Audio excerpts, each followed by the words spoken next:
Shalom, shalom, bien-aimé dans le Seigneur. C'est votre bien-aimé, le frère Kale Kabasele Badimou, en direct de l'église La Grâce de Dieu, Paris-France. Que Dieu vous bénisse, que Dieu vous glorifie, vous qui me suivez cet après-midi ou ce matin. Quel que soit l'endroit où vous êtes, que Dieu vous bénisse. Nous glorifions encore notre Père, le Dieu Tout-Puissant. Nous bénissons encore son Fils, notre Seigneur Jésus-Christ, notre Sauveur, notre Rédempteur, celui qui est le chemin, la vie et la vérité. Bien-aimés dans le Seigneur, nous sommes toujours dans notre enseignement sur la doctrine du Père et du Fils. Bien-aimés, prenons un temps pour prier. Père Tout-Puissant, Père éternel, le Dieu d'Abraham, le Dieu d'Isaac, le Dieu de Jacob, le Père de notre Seigneur Jésus-Christ, nous te rendons encore grâce encore en ce matin. Béni soit ta grâce, béni soit ta faveur, béni soit ta miséricorde. Père, tu nous as renouvelé le souffle de vie afin que nous puissions partager la bonne nouvelle aujourd'hui. Père, moi qui parle, Père, je ne suis qu'un simple instrument. Je suis comme une cuillère dans la cuisine. Je suis comme une assiette, Père, sur laquelle on met une nourriture afin que les gens mangent. Père éternel, Père tout-puissant, que ton esprit puisse prendre possession, Père, de ce corps, de cette bouche, de ma pensée, afin que je puisse, Papa, annoncer la bonne nouvelle. Que je ne puisse pas annoncer Calais, mais que je puisse annoncer le Sauveur, le Rédempteur, celui qui est le chemin, la vie et la vérité. Je le nomme au nom de Jésus-Christ. Béni soit ta grâce et béni soit ta faveur. Père, que ton esprit nous encadre, que ton esprit nous convainque du péché et que la repentance puisse se manifester. Au nom de notre Seigneur Jésus-Christ, ton Fils unique, j'ai ainsi prié. Amen, amen.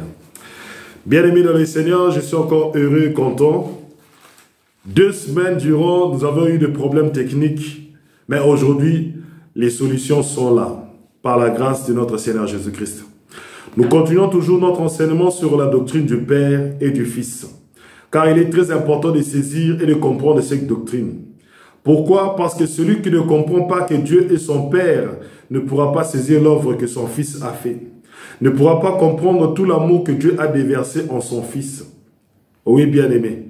Si tu ne comprends pas la doctrine du Père, tu appelleras Dieu, il t'entendra plutôt. Mais lorsque moi j'appelle Dieu, je dis Père, le Père a toujours ses oreilles ouvertes à ses enfants, à ses fils. Il dit dans Ésaïe, je pense que Ésaïe chapitre 40, écoute, prenons un peu Ésaïe chapitre 40, je pense que c'est 49. Écoutez ce qu'il dit. Il dit, une femme oublie-t-elle l'enfant qu'elle a enfanté? N'a-t-elle pas pitié du fruit de ses entrailles? Quand elle oublierait, moi je ne t'oublierai point. Voici, je t'ai gravé sur mes mains. Oui, bien-aimé, celui qui considère Dieu comme son Père, Dieu ne l'oubliera jamais. Celui qui considère Dieu comme son Père, Dieu le gravera sur sa main. C'est pour cela, bien-aimé, la doctrine du Père et du Fils est très importante. Aujourd'hui, nous allons parler de la tentation du diable pour arracher le pouvoir à notre Seigneur Jésus-Christ. C'est ça le sous-thème d'aujourd'hui. Le combat pour le pouvoir. Oui, bien-aimé, vous allez saisir et comprendre que le combat pour le pouvoir, le combat de l'autorité, parce que Jésus-Christ a reçu toute l'autorité et tout pouvoir venant de notre Père éternel. Et le diable voulait arracher cette autorité. Le diable voulait prendre ce pouvoir. Alléluia. Mais gloire à Dieu, le diable a échoué. Prenons d'abord 2 Jean chapitre 1 à partir du verset 8 jusqu'au verset 9. Là, c'est notre verset de base pour cette doctrine du Père et du Fils. 2 Jean chapitre 1 à partir du verset 8 jusqu'au verset 9. J'ai lu au nom de notre Seigneur Jésus-Christ. Prenez garde à vous-même, afin que nous ne perdions pas le fruit de notre travail, mais que nous recevions une pleine récompense. Quiconque va plus loin et ne demeure pas dans la doctrine de Christ n'a point Dieu. Celui qui demeure dans cette doctrine a le Père et le Fils. Celui qui demeure dans cette doctrine a 2 personnes. Il a le Père et il a le Fils. Le dimanche passé, nous avons compris pourquoi est-ce que le Père a donné toute autorité et tout pouvoir à son Fils unique, notre Seigneur Jésus-Christ. C'est afin que les gens puissent l'honorer. C'est afin que les gens puissent être délivrés. Jean chapitre 5 à partir du verset 22 dit ceci. Le Père a donné tout pouvoir de jugement au Fils, afin que tout le monde honore le Fils comme ils honorent le Père. Donc si tu n'honores pas le Fils, tu n'honores pas le Père qui l'a envoyé.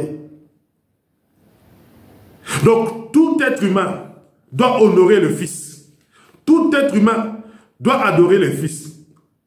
Tu ne peux pas dire que tu connais Dieu sans adorer son Fils. Tu ne peux pas dire que tu comprends Dieu, que tu as la parole de Dieu, que tu as la vie éternelle, sans passer par son Fils. Et dans Jean chapitre 8, il dit, vous connaîtrez la vérité vous affranchira. Si le Fils vous affranchit, vous serez réellement libre. Le Fils a l'autorité. Le Fils a le pouvoir d'affranchir. Mais aujourd'hui, il y a un combat de pouvoir. Aujourd'hui, nous allons expliquer le combat de pouvoir qu'il y a eu lorsque notre Seigneur, lorsque le Rabbi, lorsque notre Maître, lorsque le Fils unique est descendu sur la terre. Lorsque celui qui est venu du ciel, celui qui est venu du Père, est descendu sur la terre. Il a dû rencontrer le diable. Il a dû combattre le diable.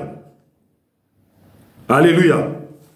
Bien-aimés, beaucoup de gens ne connaissent pas que le diable a un pouvoir, que le diable est une autorité. Les gens prennent le diable comme, comme juste un démon. Non. Bien-aimés, par rapport à la hiérarchie, les démons existent. Mais le diable est un archange déchu. C'est-à-dire que lorsqu'il était même Lucifer, parce qu'avant de devenir le diable, il était Lucifer, l'ange de lumière. C'était un archange. Dans le ciel, il y avait trois archanges. Michael, Gabriel et Lucifer. Lucifer a été précipité. Il est devenu le diable. Donc, même lorsqu'il était Lucifer, c'était une autorité. Et il se tenait devant Dieu. Alléluia. Prenons Luc chapitre 1 à partir du verset 9. Et Luc chapitre 4 à partir du verset 1 jusqu'au verset 9. Luc chapitre 4 à partir du verset 1 jusqu'au verset 9. Écoutons la parole de Dieu. Vous devez comprendre qui est le diable. Quand vous saisissez qui est le diable, vous comprendrez pourquoi nous qui croyons, vous comprendrez pourquoi nous qui avons cru au Seigneur Jésus-Christ, nous nous réfugions chez lui. Pourquoi nous prenons refuge chez notre Seigneur Jésus-Christ? Pourquoi nous nous limitons au Seigneur Jésus-Christ? Pourquoi nous tenons ferme uniquement à Christ? Écoutez. Luc chapitre 4 à partir du premier verset. Je lis au nom de notre Seigneur Jésus-Christ. Jésus, rempli du Saint-Esprit, revint du Jourdain et il fut conduit par l'Esprit dans le désert, où il fut tenté par le diable pendant 40 jours. Il ne mangea rien durant ces jours-là. Et après qu'ils furent écoulés, il eut faim. Le diable lui dit, « Si tu es le Fils de Dieu, ordonne à cette pierre qu'elle devienne du pain. » Jésus lui répondit, « Il est écrit, l'homme ne vivra pas de pain seulement, mais de toute parole de Dieu. » Le diable l'ayant élevé, lui montra en un instant tout le royaume de la terre. Et il lui dit, « Je te donnerai toute cette puissance et la gloire de ce royaume, car elle m'a été donnée, et je la donne à qui je veux. Si donc tu te prosternes devant moi, elle sera toute à toi. » Jésus lui répondit, « Retire-toi de moi, Satan, car il est écrit, tu adoreras le Seigneur, ton Dieu, et tu le serviras lui seul. » Bien-aimé, lorsque Adam a péché, le diable lui a arraché l'autorité, le diable lui a arraché le pouvoir. Sachez, souvenez-vous, lorsque Dieu a créé Adam, il a dit à Adam, de dominer sur les poissons de la mer, de dominer sur les animaux de la terre, de dominer sur toute sa création, de dominer sur les oiseaux du ciel. Donc, c'est-à-dire que Adam, en tant que maître du monde, Adam, en tant que seigneur du monde, c'est-à-dire que c'est celui qui domine toute la terre, c'est lui qui dominait tout. Et le diable n'avait pas de domination sur Adam. Le diable ne dominait pas la terre. Le diable ne pouvait rien dominer sur cette terre. Parce qu'il n'y avait qu'un seul Seigneur sur cette terre. À cette époque-là, il y avait Adam. Bien aimé, nous allons maintenant comprendre pourquoi est-ce qu'il y a eu un combat. Là, ça c'est le deuxième combat. Mais le premier combat, ça a été avec Adam. Prenons Romains chapitre 5. Romains chapitre 5. Retenez d'abord ce verset. Prenons Romains chapitre 5. Parce qu'il est très important que vous saisissiez qui était Adam. Romains chapitre 5 à partir du verset 14. Romains chapitre 5 à partir du verset 14. Cependant, la mort a régné depuis Adam jusqu'à Moïse, même sur ceux qui n'avaient pas péché par une transgression semblable à celle d'Adam, lequel est la figure de celui qui devait venir. Adam est la figure, c'est-à-dire que Adam est l'image de celui qui devait venir. Donc, avant que Christ ne vienne, avant que Jésus de Nazareth ne vienne, il faut d'abord que Adam vienne. C'est pour cela dans 1 Corinthiens chapitre 15, l'apôtre Paul nous dit ceci. Il faut d'abord que tout ce qui est charnel se manifeste, après vient les spirituels. Donc il faut d'abord que celui qui est terrestre se manifeste. Après, celui qui est céleste viendra se manifester après. Quand celui qui est terrestre se manifeste, c'est-à-dire que celui qui est la figure de celui qui va arriver. Adam est la figure de Jésus-Christ. Adam est l'image de Jésus-Christ. Or, l'image, qu'est-ce qu'il faisait? L'image, Adam, était en train de dominer, était en train de régner sur la terre. Et qu'est-ce que le diable est venu faire? Le diable est venu lui arracher le pouvoir de la terre. Et le diable est venu lui arracher l'autorité. Le diable lui a arraché. Parce que Adam a péché, parce que Adam avait désobéi. Alléluia. Maintenant, comme Adam a péché, comme Adam a désobéi, Adam n'avait plus le pouvoir. Adam était devenu prisonnier du diable. Et comme il était devenu prisonnier du diable, il a fallu maintenant que celui qui devait venir, le Fils, doit venir. Celui qui a l'autorité, celui qui a le pouvoir d'affranchir. Alléluia. Celui qui a l'autorité, celui qui a le pouvoir d'affranchir, c'est le Fils. Alléluia. Écoutez. Prenons Matthieu chapitre 28. Ah, gloire à Dieu. Aujourd'hui, quelqu'un sera affranchi. Aujourd'hui, quelqu'un n'aura plus peur du diable. Matthieu chapitre 28. Je lis au nom de notre Seigneur Jésus-Christ, à partir du verset 11. Non, à partir du verset 18. Jésus s'étant approché, leur parla ainsi. Tout pouvoir m'a été donné dans le ciel et sur la terre. Tout pouvoir m'a été donné dans le ciel et sur la terre. Donc le pouvoir de pardonner, Jésus-Christ. Le pouvoir d'affranchir, c'est Jésus-Christ. Le pouvoir de pardonner, c'est Jésus-Christ. Le pouvoir d'affranchir, c'est Jésus-Christ. Jean chapitre 3 au verset 35.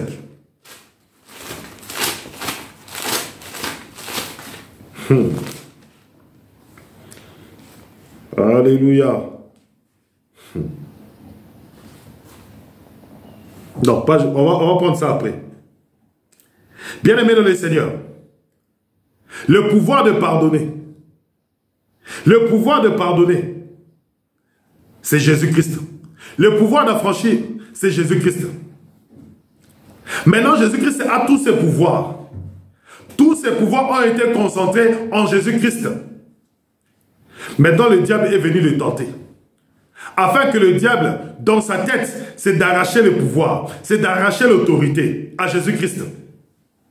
Bien-aimé dans le Seigneur, si le diable avait arraché l'autorité à Christ, si le diable avait arraché le pouvoir à Christ, bien-aimé, nous ne serons pas libres. Nous ne serons pas libres. Il n'y aurait pas eu le salut. Il n'y aurait pas eu le salut. Il n'y aurait pas eu le salut. Gloire à Dieu que le diable a échoué. Gloire à Dieu que le Seigneur Jésus-Christ a vaincu. Mais bien aimé dans le Seigneur Jésus-Christ n'a pas vaincu comme ça. Regardez dans Luc chapitre 4. Lorsque la tentation s'est passée, Jésus-Christ était en face du diable. Est-ce que le diable s'était prosterné? Le diable ne s'était pas prosterné. Le diable est venu tenter Jésus-Christ. Il est venu tenter Jésus-Christ avec son pouvoir de ruse, son pouvoir d'être un malin. Le diable est très rusé, le diable est très malin. Il est venu, il a dit, celui-ci connaît bien la parole. Celui-ci connaît très bien la parole. Je vais trafiquer la parole. Je vais faire de telle sorte que de mettre une ruse dans la parole. Mais Jésus-Christ était très vigilant. Jésus-Christ était très prudent. Écoutez ce qu'il dit. Il dit, si tu es le Fils de Dieu, si tu es le Fils de Dieu, le diable l'ayant élevé, lui montra un instant tous les royaumes de la terre et lui dit, je te donnerai toute cette puissance et la gloire de ces royaumes, car elle m'a été donnée, et je la donne à qui je veux. Si donc tu te prosternes devant moi, elle sera toute à toi. Jésus lui répondit, retire-toi de moi, Satan, car il est écrit, tu adoreras le Seigneur ton Dieu, et tu le serviras lui seul.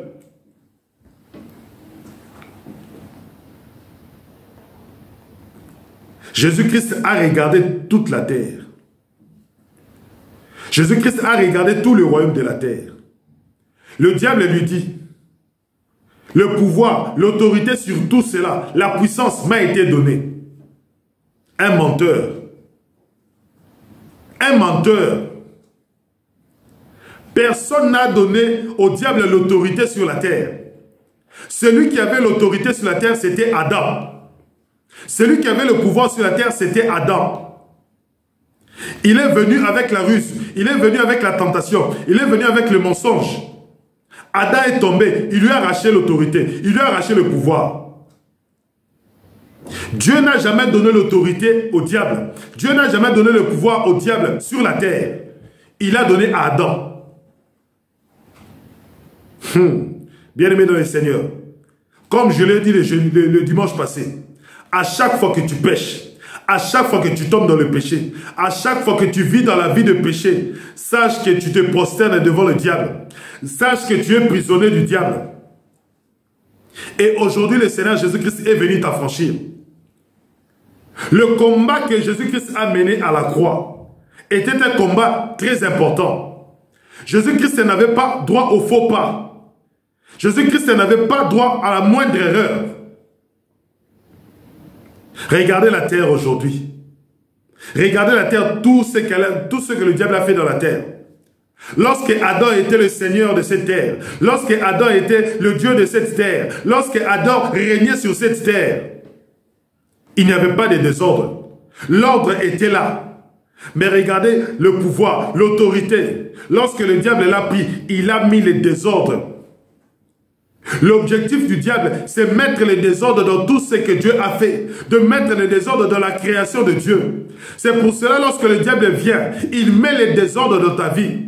Il met la rébellion, il met le désordre, il met la saleté, il met l'abomination, il met la souillure dans ta vie. Pourquoi? Parce que son objectif, c'est de détruire l'œuvre de Dieu. Parce que l'homme est la plus belle création de Dieu. Ma sœur, tu es la plus belle création de Dieu. Mon frère, tu es la plus belle création de Dieu. Et le diable, dans sa tête, c'est de vouloir te détruire. Et tout ce qu'il fait, lorsque tu tombes dans le péché, il est en train de détruire ta vie. Toi qui vis dans le concubinage, toi qui vis dans le mariage dans l'inceste, dans l'adultère. Bien-aimé dans le Seigneur, le diable, il vient, il te détruit. Alléluia. Parce que le diable a la colère, le diable a la haine. Lorsqu'il te voit, il dit l'image de Dieu. Lorsqu'il te voit, il dit non, je ne peux pas supporter cette image. Le diable a commencé la rébellion depuis le ciel. Vous imaginez un peu ça? Le diable a commencé la rébellion depuis le ciel. C'est-à-dire que là où Dieu est, le ciel est son trône. Là où son trône est, le diable a commencé la rébellion là-bas. Le diable a commencé la guerre là-bas. Il a voulu arracher le pouvoir de Dieu. Il a voulu arracher l'autorité de Dieu. Alléluia. Bien-aimés, saisissez-moi. Dans le ciel, lorsque Lucifer était encore dans le ciel, Lucifer a voulu prendre la place de Dieu. Lucifer a voulu prendre l'autorité de Dieu. Lucifer a voulu prendre la puissance de Dieu. Bien-aimé dans le Seigneur, la rébellion est une mauvaise chose. Partout où il y a la rébellion, partout où dans une famille, il y a la rébellion, lorsque les enfants se rebellent, bien-aimé dans le Seigneur, sachez que ça c'est l'image du diable. La rébellion c'est l'image du diable. L'ordre, la paix, c'est l'image de Christ. Mais la rébellion, c'est l'image du diable. Lorsque vous voyez une rébellion se manifester dans une famille, dans un foyer, la femme s'oppose au mari, les enfants s'opposent aux parents, les enfants se rebellent aux parents, la femme se rebelle par rapport à son mari. Bien-aimé, ça c'est l'image du diable. C'est pour cela qu'il faut faire très attention. Lorsque ce genre d'image se produit, Dieu est très en colère. Pourquoi? Parce qu'il voit le diable agir. Parce qu'il voit le diable agir. Ma sœur, écoute. Quand tu te rebelles à ton mari, sache que tu n'as pas l'Esprit Saint.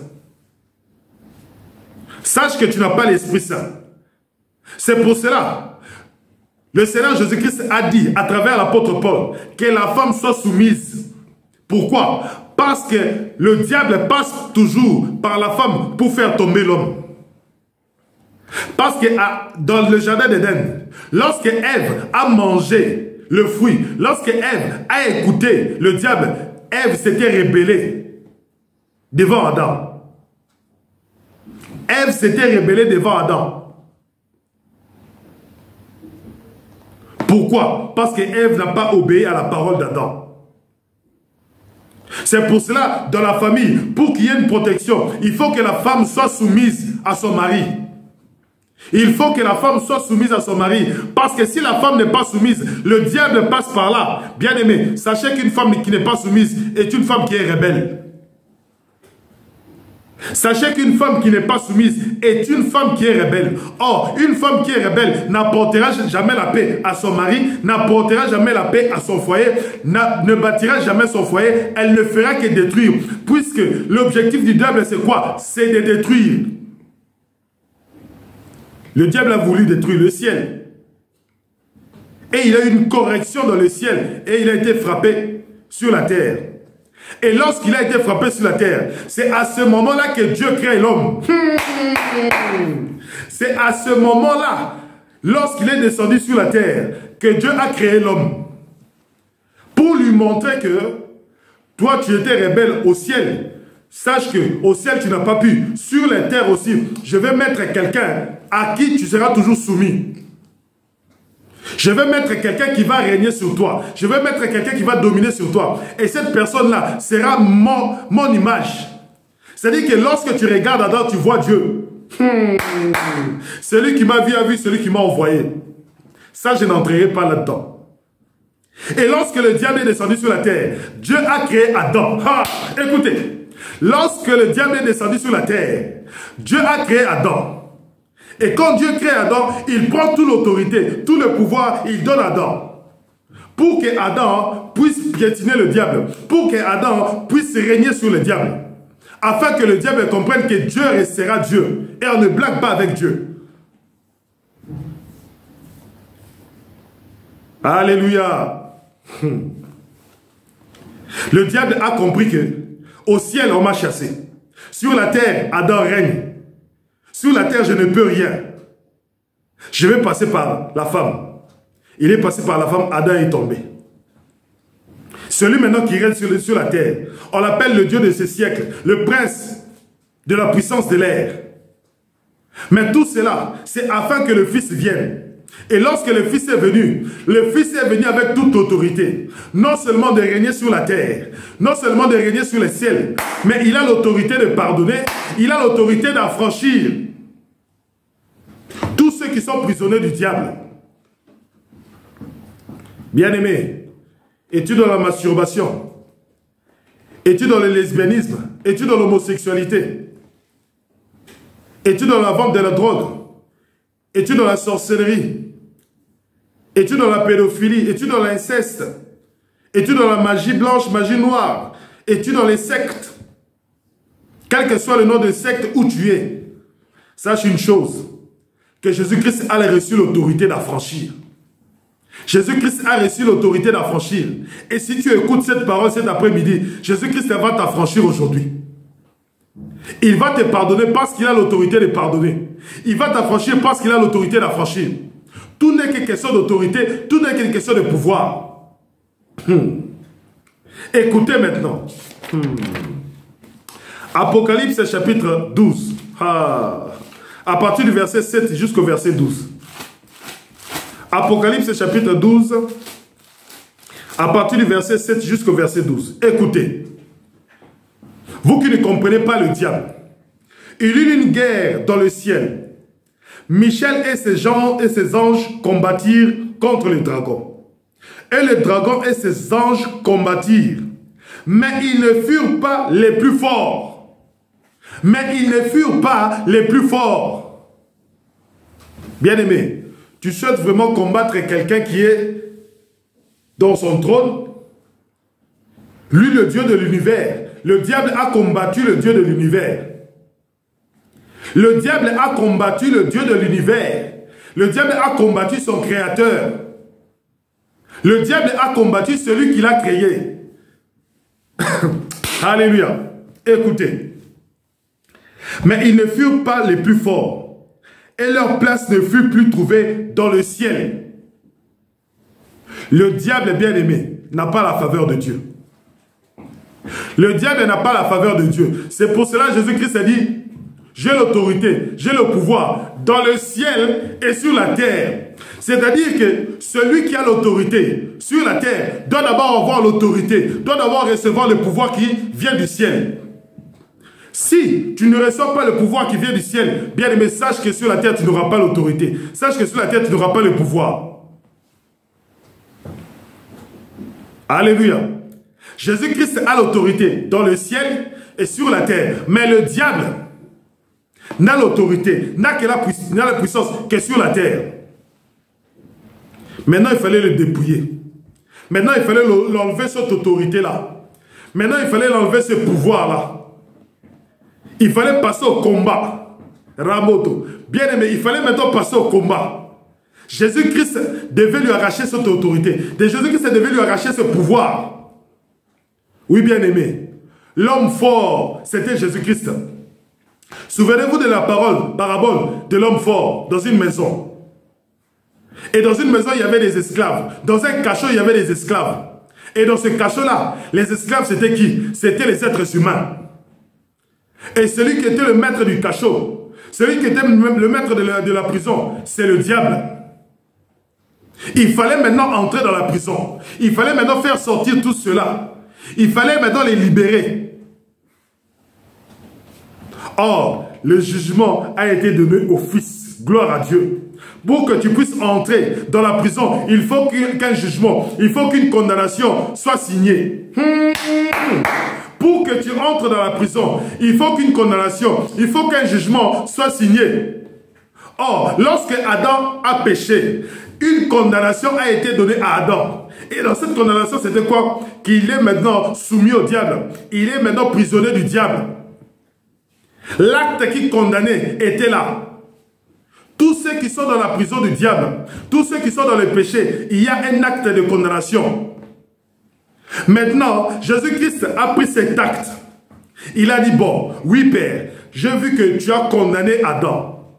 Alléluia, j'ai dit amen à ton jugement parce que Adam a péché. Dieu a remis l'acte qui condamnait Adam à Jésus-Christ. Il a dit, tiens, prends, voilà l'acte qui condamne Adam. Mais toi, tu dois la franchir. Toi, tu dois la franchir. Mais il n'y a qu'une seule condition pour qu'il soit affranchi. Il n'y a qu'une seule condition pour qu'il soit affranchi. Il faut que tu ailles mourir à la croix pour ses péchés. Pour que cet acte soit effacé. Ah là là là là là là là. Écoutez maintenant. Colossiens chapitre 2. Colossiens chapitre 2. Colossiens chapitre 2. Ah, Colossiens, tu es où? Colossiens chapitre 2. À partir du verset 14. Écoutez maintenant. Il a effacé l'acte dont les ordonnances nous condamnaient et qui subsistait contre nous. Il a effacé. Le Seigneur Jésus-Christ a effacé. Écoutez maintenant. Il a effacé qui subsistait contre nous. Et il l'a détruit en le clouant à la croix. Lorsque Jésus-Christ était à la croix, bien aimé, Jésus-Christ était en train d'effacer l'acte qui nous condamnait. Jésus-Christ était en train d'effacer l'acte qui te condamnait. Que tu sois dans la pornographie, que tu sois dans la magie, que tu sois dans la sorcellerie, quel que soit dans le péché dans lequel tu es, sache une chose, il y a un acte qui est écrit sur toi et qui subsiste.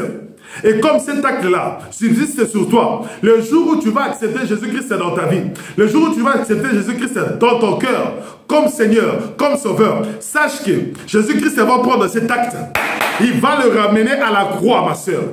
Il va le ramener à la croix, mon frère.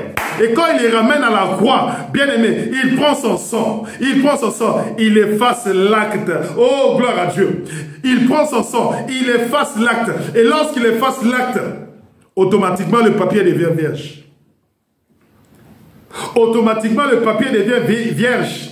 C'est-à-dire que tous tes péchés sont effacés. C'est-à-dire que tous tes péchés disparaissent. Et là, tu redeviens saint. Et là, tu deviens saint. Mais ce n'est pas fini. Écoute maintenant. Et il a détruit, en le clouant à la croix, il a dépouillé les dominations, les autorités, et les a livrées publiquement en spectacle, en triomphant d'elles par la croix. Bien-aimés dans le Seigneur, avant que Jésus-Christ n'entre dans le tombeau et qu'il ressuscite, il était en train de faire un travail extraordinaire. C'est pour cela, l'apôtre Paul dit, la croix est une folie pour ceux qui se perdent. Bien-aimés dans le Seigneur, Jésus-Christ était en train d'effacer tes péchés. Jésus-Christ était en train de dépouiller ceux qui t'ont mis dans des cachots spirituels, dans des prisons spirituelles. Jésus-Christ était en train de les dépouiller. C'est-à-dire qu'ils n'ont plus autorité sur toi, ils n'ont plus pouvoir sur toi, le péché n'a plus de force sur toi. Oui, bien-aimé. Le combat du pouvoir. Jésus-Christ l'a vaincu à la croix. Et il a dépouillé les démons. Et il a dépouillé le diable. C'est-à-dire que le diable n'a plus autorité sur celui qui croit en Jésus-Christ. Le diable n'a plus autorité sur celui qui a accepté Jésus-Christ dans sa vie. Le diable n'a plus autorité sur lui. Alléluia. Bien-aimé dans le Seigneur. Le combat du pouvoir. Jésus-Christ l'a vaincu. Jésus-Christ est victorieux. Hébreux chapitre 2. Hébreux chapitre 2. À partir du verset 14. On va clôturer avec ce verset. Hébreux chapitre 2 à partir du verset 14. Ainsi donc, puisque les enfants participent au sang et à la chair, il y a également participé lui-même, afin que, par la mort, il anéantisse celui qui a la puissance de la mort. Il anéantit celui qui a la puissance de la mort. Écoutez maintenant. Il anéantit celui qui a la puissance de la mort, c'est-à-dire le diable, et qui délivra tous ceux qui, par crainte de la mort, étaient toute leur vie retenus dans la servitude. Bien-aimé, celui qui a la puissance de la mort, c'est le diable. C'est pour cela que vous voyez les esprits de mort marcher partout. C'est pour cela que vous voyez les esprits de mort tuer beaucoup de gens. Car le diable a la puissance de la mort. Or, celui qui devait venir anéantir cette puissance-là, cette puissance de la mort, c'était qui? Le Seigneur Jésus-Christ. Parce que lui, il est la vie. Et comme il est la vie, il est venu donner la vie. Il faut qu'il anéantisse la puissance de la mort. Je répète encore ce verset. Il y a également participé lui-même, afin que par la mort, il anéantisse celui qui a la puissance de la mort. Le diable a été anéanti. Le diable a été anéanti à la croix. À la mort de Jésus-Christ, le diable a été anéanti. Le diable s'est retrouvé sans puissance. Le diable s'est retrouvé sans pouvoir. C'est-à-dire que maintenant, lorsque Jésus-Christ est ressuscité d'entre les morts, lorsque Jésus-Christ est ressuscité d'entre les morts, c'est pour cela, avant de revenir, de remonter dans le ciel, il a dit, j'ai toute autorité, j'ai tout pouvoir dans le ciel et sur la terre. C'est-à-dire qu'aujourd'hui, le Seigneur peut régner partout où il veut. Le Seigneur règne sur la terre. Le Seigneur règne sur la terre.